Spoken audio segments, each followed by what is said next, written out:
اعوذ باللہ من الشیطان الرجیم بسم اللہ الرحمن الرحیم۔ معزز خواتین و حضرات، طلبہ و طالبات، آج ہم وجود باری تعالیٰ پر گفتگو کریں گے۔ وجود باری تعالیٰ پر گفتگو کرنے سے قبل میں اپنے سامعین کو اور سامعات کو یہ بات عرض کر دوں، وجود میں اور توحید میں کیا فرق ہوتا ہے۔ وجود کا معنی ہے اللہ تعالیٰ کا ہونا اور توحید کا معنی ہے اللہ تعالیٰ کا ایک ہونا۔ اس کائنات کے اندر تین قسم کے لوگ ہیں: مؤمنین، ملحدین، مشرکین۔ مؤمنین کا گروہ وہ ہے جو اللہ تعالیٰ کی توحید کے بھی قائل ہیں، اللہ تعالیٰ کے وجود کے بھی قائل ہیں۔ اس کے بعد ملحدین کا گروہ وہ گروہ ہے جو سرے سے ہی اللہ تعالیٰ کے وجود کے قائل ہی نہیں ہیں۔ ملحدین کا لفظ الحاد سے بنا ہے۔ الحاد جس کا معنی ہوتا ہے لا دینیت، کوئی دین مذہب نہ ہونا۔ ایک انسان کسی مذہب کو بھی نہ مانے تو اس کو ملحد کہا جاتا ہے۔ تیسرا گروہ ہے مشرکین کا۔ یہ وہ گروہ ہے کہ جو اللہ تعالیٰ کے وجود کے تو قائل ہیں لیکن توحید کے قائل نہیں ہیں۔ ایک بار میں پھر ریپیٹ کر دیتا ہوں، ایک ہے مؤمنین کا گروہ، ایک ہے ملحدین کا گروہ اور ایک ہے مشرکین کا گروہ۔ مؤمنین جو وجود کے بھی قائل ہیں اور توحید کے بھی قائل ہیں، وہ اللہ تعالیٰ کے ہونے کو بھی مانتے ہیں، اللہ تعالیٰ کے ایک ہونے کو بھی مانتے ہیں۔ دوسرا گروہ ملحدین کا، جو سرے سے اللہ تعالیٰ کے وجود کے ہی قائل نہیں ہیں۔ توحید تو پھر بعد کی بات ہے نا، وہ تو وجود کے ہی قائل نہیں ہیں، وہ تو اللہ تعالیٰ کے ہونے کو ہی نہیں مانتے۔ ان کے خیال میں یہ کائنات از خود وجود میں آ گئی، اس کائنات کا کوئی کریٹر نہیں ہے، اس کائنات کا کوئی خالق نہیں ہے۔ تیسرا گروہ ہے مشرکین کا، جو کہ اللہ تعالیٰ کے وجود کو تو مانتے ہیں، وہ وجود باری تعالیٰ کے قائل ہیں لیکن اللہ تعالیٰ کی توحید کے وہ قائل نہیں ہیں۔ وہ کہتے ہیں کہ خدا ایک نہیں ہے، خدا ایک سے زائد ہیں۔ بعض وہ ہیں جو اللہ تعالیٰ کا بیٹا مانتے ہیں، بعض وہ ہیں جو اللہ تعالیٰ کی بیٹیاں مانتے ہیں، بعض وہ ہیں جو کسی نہ کسی طریقے سے اللہ تعالیٰ کی ذات میں، صفات میں، افعال میں، صفات کے تقاضوں میں یا افعال کے تقاضوں میں وہ کسی نہ کسی کو شریک مان لیتے ہیں۔ تو تین گروہ ہیں: مؤمنین، ملحدین اور مشرکین۔ آج ہم جس گروہ کی بات کر رہے ہیں وہ ملحدین کا گروہ ہے۔ آج ہمارے مخاطبین ملحدین ہیں۔ ہم نے ملحدین کو جواب دینا ہے، الحاد پرست لوگوں کو جواب دینا ہے جو اللہ تعالیٰ کے سرے سے وجود کے ہی قائل نہیں ہیں۔ آج ہم نے ان کو جواب دینا ہے۔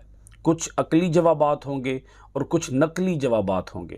عقلی جوابات سے مراد وہ جوابات ہیں جو عقل سے دیے جائیں، اور نقلی جوابات سے مراد وہ جوابات ہیں جو قرآن اور حدیث سے نقل کیے جائیں، اخذ کیے جائیں، قرآن و حدیث سے لیے جائیں۔ انسانی عقل اس بات کا ہمیشہ قائل رہا ہے کہ کوئی بھی چیز بغیر بنانے والے کے نہیں بن سکتی۔ کسی بھی چیز کو دیکھ کر انسانی ذہن اس کو بنانے والے کی طرف منتقل ہو جاتا ہے۔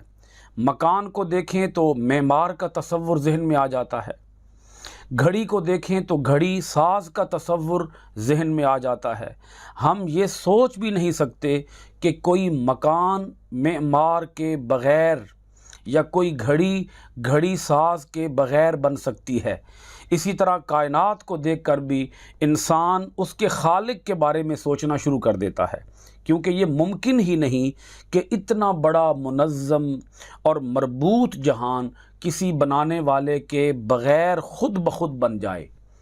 اللہ تعالیٰ قرآن مجید میں ارشاد فرماتا ہے: اَفِی اللَّہِ شَکٌّ فَاطِرِ السَّمَاوَاتِ وَالْأَرْضِ۔ سورہ ابراہیم کی آیت نمبر 10 ہے یہ۔ کیا اللہ میں شبہ ہے جس نے بنائے آسمان اور زمین؟ یعنی کیا تم اس اللہ میں شک کرتے ہو؟ انسانی ذہن کے اوپر اللہ کریم بہت بڑا سوال چھوڑ رہا ہے کہ کیا اتنا بڑا جہان، اتنا بڑا منظم اور مربوط جہان، جس کے اندر آسمان بھی ہیں، جس کے اندر زمین بھی ہے، جس کے اندر چرند ہیں، پرند ہیں، جمادات ہیں، نباتات ہیں، جس کے اندر پہاڑ ہیں، جس کے اندر ندی نالے ہیں، دریا ہیں، صحرا ہیں، جس کے اندر سورج ہے، جس کے اندر چاند ہے، جس کے اندر ہواؤں کا نظام ہے، جس کے اندر ستاروں کا نظام ہے، جس کے اندر سیاروں کا نظام ہے، اتنا بڑا جہان کیا یہ خود بخود وجود میں آ گیا؟ کوئی اس کا بنانے والا نہیں ہے۔ اگر ایک گھڑی ایک مکان از خود نہیں بن سکتا تو اتنا بڑا جہان کس طریقے سے وجود کے اندر آ گیا۔ قرآن مجید میں وجود باری تعالیٰ کے مختلف دلائل دیے گئے ہیں جن کا ذکر ذیل کی سطور میں کیا جا رہا ہے۔ فطرت انسانی کی گواہی، فرسٹ ہمارا جو پوائنٹ ہے وہ ہے فطرت انسانی کی گواہی۔ جس طرح زمین و آسمان اور ساری کائنات وجود باری تعالیٰ کی گواہی دیتی ہے، اسی طرح انسان کی فطرت کی آواز بھی یہی ہے۔ انسانی تاریخ کے مطالعہ سے مہذب اور وحشی سے وحشی ہر طرح کی قوموں میں قادر مطلق کی ذات کا اعتراف ملتا ہے۔ آثار قدیمہ کی تحقیقات سے یہ بات واضح ہو چکی ہے کہ دنیا کے مختلف گوشوں میں بسنے والی وحشی اقوام جن کی فکری و ذہنی سطح بہت پست تھی، وہ بھی کسی نہ کسی شکل میں اللہ تعالیٰ کے وجود کی قائل تھیں۔ اس سے ظاہر ہوتا ہے کہ وجود باری تعالیٰ پر ایمان انسان کی فطرت میں داخل ہے۔ ارشاد باری تعالیٰ ہے فطرت اللہ التی فطر الناس علیہا، سورہ الروم کی آیت نمبر 30 ہے۔ یہ اللہ کی اپنی فطرت ہے جس پر اللہ نے لوگوں کو پیدا کیا۔ حضور نبی اکرم صلی اللہ علیہ وآلہ وسلم کی حدیث مبارکہ بھی اسی طرف اشارہ کرتی ہے۔ آپ صلی اللہ علیہ وآلہ وسلم کا فرمان ہے کلو مولود یولد علی فطرت سلیمہ، ہر بچہ فطرت سلیمہ پر پیدا ہوتا ہے، ہر بچہ فطرت سلیمہ پر پیدا ہوتا ہے۔ اب یہ انسانی فطرت اس بات کی گواہی دیتی ہے، انسان کا عقل، جس فطرت سلیمہ کا معنی آپ عقل سلیم بھی کر سکتے ہیں، صحت مند عقل، صحت مند دماغ، تندرست سوچ، جس کی سوچ کی ڈائریکشن درست ہوگی، جس کی سوچ کا زاویہ درست ہوگا، جس کی سوچ صحت مند ہوگی، وہ یہی گواہی دے گا کہ اس کائنات کا بنانے والا ہے، اس کائنات کا تخلیق کرنے والا ہے، بنانے والے کے بغیر از خود یہ کائنات وجود میں نہیں آئی۔ اب ہم دوسری ہیڈنگ کی طرف چلتے ہیں اور وہ ہے انسانی وجود کی گواہی۔ یہ جو انسان کا وجود ہے، یہ وجود بھی اس بات کی گواہی دیتا ہے کہ اس کائنات کا بنانے والا ہے۔ کائنات میں سب سے بہترین شکل و صورت انسان کو دی گئی ہے، اور کائنات کی گواہی کے ساتھ ساتھ انسان کا اپنا وجود بھی توحید باری تعالیٰ پر گواہ ہے۔ پیدائش سے لے کر جوانی تک، اور جوانی سے بڑھاپے تک، اور بڑھاپے سے موت تک، تمام ادوار سے انسان کو گزرنا پڑتا ہے، اور اس میں اہل عقل کے لیے نشانیاں ہیں۔ ارشاد باری تعالیٰ ہے وَفِي أَنفُسِكُمْ أَفَلَا تُبْصِرُونَ، سورہ الذاریات کی آیت نمبر 21 ہے۔ اللہ کریم انسان سے پوچھتا ہے اور خود تمہاری ذات میں بڑی نشانیاں ہیں، یعنی میرے وجود کی، اللہ پاک فرماتا ہے میرے وجود کی خود تمہاری ذات میں بڑی نشانیاں ہیں، کیا تم دیکھتے نہیں؟ کیا تم غور سے کام نہیں لیتے؟ اب اس کے بعد ہم تیسری ہیڈنگ کی طرف چلتے ہیں، اور تیسری ہیڈنگ ہے اللہ کی تخلیق کا شاہکار۔ انسان اللہ کی تخلیق کا بہت بڑا عظیم شاہکار ہے۔ دنیا میں پیدا ہونے والے ہر انسان کی تخلیق اللہ تعالیٰ کی عظمت و شان کے اعتراف کے لیے روشن دلیل ہے۔ ارشاد باری تعالیٰ ہے هُوَ الَّذِي يُصَوِّرُكُمْ فِي الْأَرْحَامِ كَيْفَ يَشَاءُ، سورہ آل عمران کی آیت نمبر 6 ہے۔ وہی اللہ ہے جو ارحام یعنی مادر رحمی میں جیسے چاہتا ہے صورتیں بناتا ہے۔ کوئی شخص خود اپنی تخلیق پر قدرت نہیں رکھتا، کوئی انسان از خود اپنے آپ کو تخلیق نہیں کر سکتا، ہر ایک کا خالق اللہ تعالی ہے۔ اس بارے میں اللہ تعالیٰ نے ارشاد فرمایا ام خلقوا من غیر شیء ام هم الخالقون ام خلقوا السماوات والارض بل لا یوقنون۔ یہ بھی اللہ کریم اپنے بندوں سے سوال پوچھتا ہے۔ سورہ الطور کی آیت نمبر 35 ہے اور آیت نمبر 36 ہے۔ کیا یہ لوگ بغیر کسی کے پیدا کیے پیدا ہو گئے ہیں، یا یہ کہ خود اپنے خالق بن گئے ہیں؟ وہ لوگ جو کہتے ہیں کہ اس کائنات کا کوئی خالق نہیں، کوئی مالک نہیں، اس کائنات کو کوئی بنانے والا نہیں، تو کیا یہ اپنے خالق خود ہیں؟ انہوں نے اپنے آپ کو خود تخلیق کیا ہے؟ ام خلق السماوات والارض، یا انہوں نے آسمان اور زمین کو خود پیدا کر لیا ہے؟ بل لا یوقنون، اصل بات یہ ہے کہ یہ یقین نہیں رکھتے، یہ یقین سے کام نہیں لیتے۔ اب اس کے بعد میں چوتھی ہیڈنگ کی طرف جا رہا ہوں، اور وہ ہے کائنات کی گواہی۔ قرآن پاک وجود باری تعالیٰ پر دلائل کونیہ پیش کرتا ہے، کائنات کے دلائل پیش کرتا ہے، جو کائنات کے کھلے صفحات پر جلی قلم سے لکھے ہوئے ہیں۔ اس کائنات کے سینے کے اوپر یہ بات درج ہے، یہ بات نقش ہے کہ اس کائنات کا بنانے والا ہے، یہ اپنے آپ نہیں بنی۔ ان دلائل میں جو شخص سنجیدگی سے غور کرے گا وہ یقین و تصدیق کی دولت سے مالا مال ہوگا۔ آسمان کی نیلی وسیع چھت، اس میں چمکتے ہوئے ان گنت ستارے، چاند اور سورج، پھر ان کا مقررہ وقت پر طلوع و غروب جن میں ایک سیکنڈ کے برابر بھی فرق نہیں پڑتا، ان کی گردش کے متعین راستے جن سے کبھی سرے منہ انحراف نہیں ہوا۔ ارشاد باری تعالیٰ ہے، لَلشَّمْسُ يَنبَغِي لَهَا أَن تُدْرِكَ الْقَمَرَ وَلَلَّيْلُ سَابِقُ النَّهَارِ وَكُلٌّ فِي فَلَكٍ يَسْبَحُونَ۔ سورہ یاسین کی آیت نمبر 40 ہے۔ اللہ پاک انسان سے فرماتا ہے، نہ آفتاب کی مجال ہے کہ چاند کو جا پکڑے، اور نہ رات دن سے پہلے آ سکتی ہے، اور سب ایک دائرے میں تیر رہے ہیں۔ اب اس کے بعد میں پانچویں ہیڈنگ کی طرف آتا ہوں، اور پانچویں ہیڈنگ ہے کائنات کا استحکام، اس کائنات کی مضبوطی۔ اللہ کریم انسان کو مخاطب کرتا ہے، اور انسان کو مخاطب کر کے فرماتا ہے کہ اے انسان، اپنی بنائی ہوئی چیزوں پر بھی غور کر۔ ہر چیز کی ایک لمٹ ہوتی ہے، ہر چیز کی ایک ایکسپائری ڈیٹ ہوتی ہے، ہر چیز ایک مقررہ مدت تک کے لیے ہوتی ہے، اس کے بعد وہ ختم ہو جاتی ہے، اس کے اندر کمزوری آ جائے گی، اس کے اندر نقص آ جائے گا، اس کے اندر دراڑیں آ جائیں گی۔ اللہ کریم ارشاد فرماتا ہے، کائنات کی مضبوطی اس بات کی روشن دلیل ہے کہ ایسی اعلیٰ و برتر ذات موجود ہے جس نے کائنات میں یہ خوبصورت، مستحکم، مضبوط نظام پیدا فرمایا۔ دن رات، چاند سورج، زمین و آسمان کی مضبوطی، سب اللہ تعالیٰ کی حکمت و کاریگری کی نشانی ہے۔ انسان ایک بلب بھی بنائے تو وہ بلب فیوز بھی ہو سکتا ہے، وہ بلب ڈیڈ بھی ہو سکتا ہے۔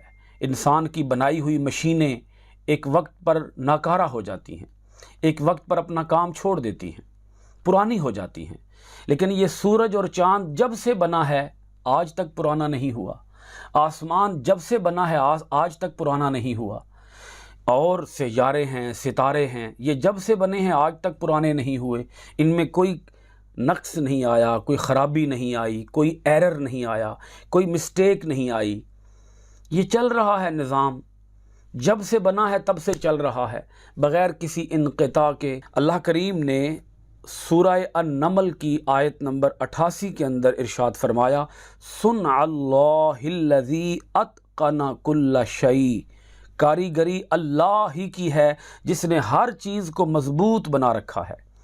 اس کے بعد اب ہم چلتے ہیں جی اپنی چھٹی ہیڈنگ کی طرف، جو کہ ہے کائنات کا نظم و ضبط۔ کائنات پر جب گہری نظر ڈالی جائے تو اس میں ایک نظم و ضبط نظر آئے گا، کہیں بھی بے ترتیبی نہیں ملے گی۔ ارشاد باری تعالیٰ ہے، الذی خلق سبع سماوات طباقا ما تری فی خلق الرحمن من تفاوت فارجع البصر هل تری من فطور ثم ارجع البصر کرتین ینقلب الیک البصر خاسئا وہو حسیر۔ سورہ الملک کی آیت نمبر 3 اور 4 میں نے پڑھی ہے۔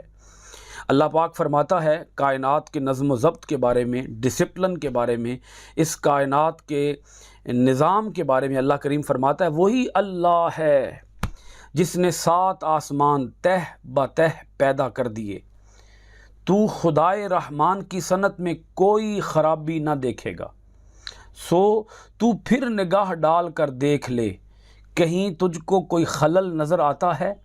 پھر بار بار نگاہ ڈال کر دیکھ، تیرے پاس تیری نگاہ رد ہو کر تھک کر لوٹ آئے گی، لیکن تجھے اس کائنات کے اندر کوئی خرابی، کوئی نقص، کوئی کجی، کوئی ایرر، کوئی مسٹیک نظر نہیں آئے گی۔ اللہ رب العالمین انسانوں کو جھنجھوڑتا ہے اور انسانوں کو جھنجھوڑتے ہوئے فرماتا ہے، اے وہ انسانوں جو کہتے ہو کہ یہ کائنات خود بخود بن گئی ہے، اگر ایک چھوٹی سی بھی چیز بنانی ہو تو اس کو کوئی انجینئر بنائے گا، کوئی کاریگر بنائے گا، اس کام کا ماہر اس چیز کو بنائے گا، وہ بھی 100 بار پہلے سوچے گا، اس کے لیے پہلے ڈیزائن تیار کرے گا، اس کے لیے کوئی نقشہ بنائے گا، تب جا کر وہ چیز کہیں منصہ شہود کے اوپر آئے گی۔ کسی بھی چیز کو جب انسان بناتا ہے تو بنانے سے قبل وہ اس پر غور و خوض کرتا ہے، اس پر تدبر اور تفکر سے کام لیتا ہے کہ یہ چیز کس طریقے سے بنائی جائے، اس کے لیے میٹیریل کیا ہوگا، اس کے لیے سکلز کون کون سی درکار ہوں گی، اس کے لیے کچھ وقت درکار ہوگا، ٹائم بھی چاہیے، کسی بھی چیز کو بنانے کے لیے ٹائم بھی چاہیے، سکلز بھی چاہیے اور میٹیریل بھی چاہیے۔ تو ٹائم، سکلز، میٹیریل، یہ ساری چیزیں ملیں گی تو تب جا کر ایک چیز بنے گی، اور اس کے اندر بھی انسان کی بنائی ہوئی چیز کے اندر کہیں نہ کہیں کوئی نہ کوئی خرابی رہ ہی جائے گی۔ یہ ممکن نہیں ہے، پاسبل نہیں ہے کہ انسان کوئی چیز بنائے اور وہ پرفیکٹ ہو، اس میں پرفیکشن نہیں ہو سکتی، اس میں کوئی نہ کوئی خرابی رہ جائے گی۔